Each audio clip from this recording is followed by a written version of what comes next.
আজি গোসাইগাঁও বিধানসভা সমষ্টিত ভাৰতীয় জনতা পাৰ্টিৰ এক জনসভা আয়োজিত কৰা হৈছিল আৰু ইয়াত মই দেখিছোঁ যে ৰাইজে বিপুল সঁহাৰি জনাইছে।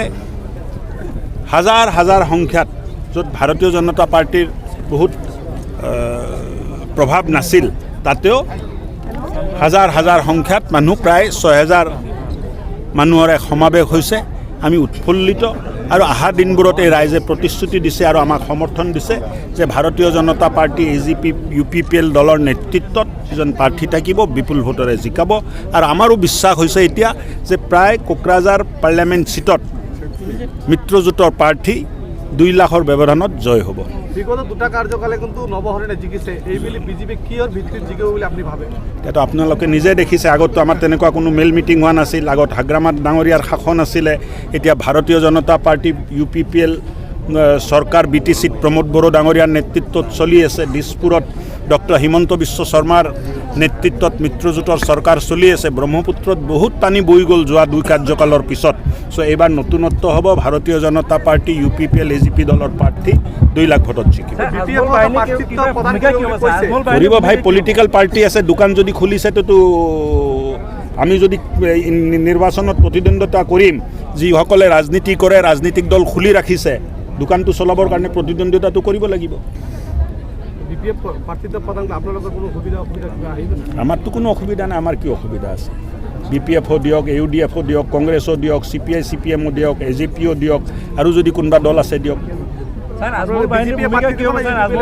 এইটো মুখ্যমন্ত্ৰীয়ে অলৰেডি ক'লে ফেব্ৰুৱাৰী মাহত বহি চিট ভাগ বটোৱাৰা কৰা হ'ব। কাৰ বিজেপি আৰু BPFৰ?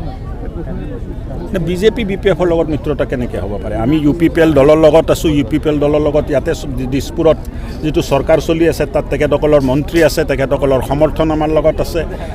কোকৰাঝাৰত যিটো চৰকাৰ চলি আছে তাত বিজেপি দলে সমৰ্থন কৰিছে।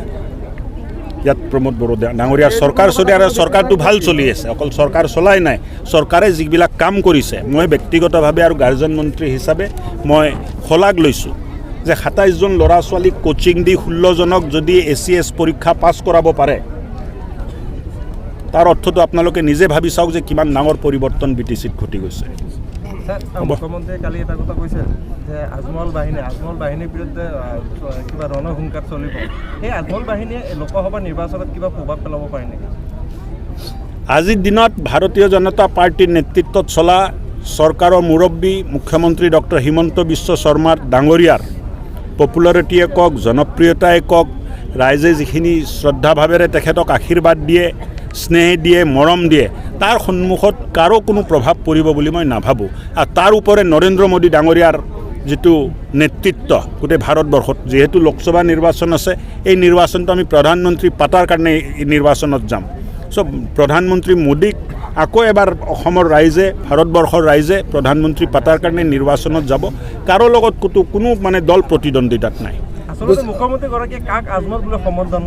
এইটো আপোনালোকে ভালকৈ বুজিছে, একেটা প্ৰশ্ন কিয় বাৰে বাৰে কৰি থাকে? গোসাইগাঁৱত ইতিমধ্যে এতিয়াও কেইবাটা ভঙা চিঙা কাঠৰ দলং আছে। ইতিমধ্যে 4টা দলঙৰ কথা কোৱা হৈছিলে, অলৰেডি DPR হৈছে, অহা দিনবোৰত টেণ্ডাৰ হ'ব।